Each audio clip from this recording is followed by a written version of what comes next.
Elə sevdim səni, bilmeden sensiz. Her şey sənə aid idi ve ben bunu sevdim. Elə sevdim səni, bilmeden sensiz. Her şey sənə aid idi ve ben bunu sevdim. Geceler uzun, xəyallar səninlə dolu.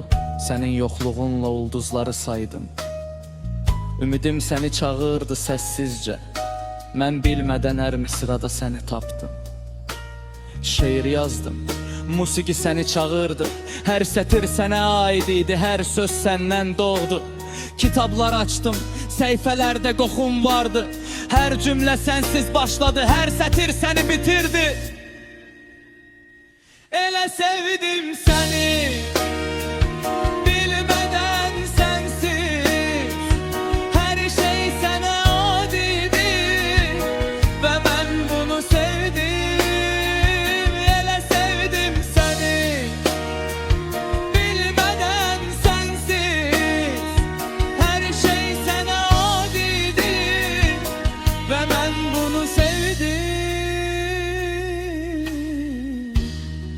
Baxışlarım sənsiz oyandı, ürəyim səninlə dincəldi. Səni sevmək sınaq oldu, hər xatirə iz buraxdı, hər sevinç sən oldu. Elə sevdim ki səni, adıma şeirlər bəstələdim, kitablar yazdım. Nə şeirdəki misra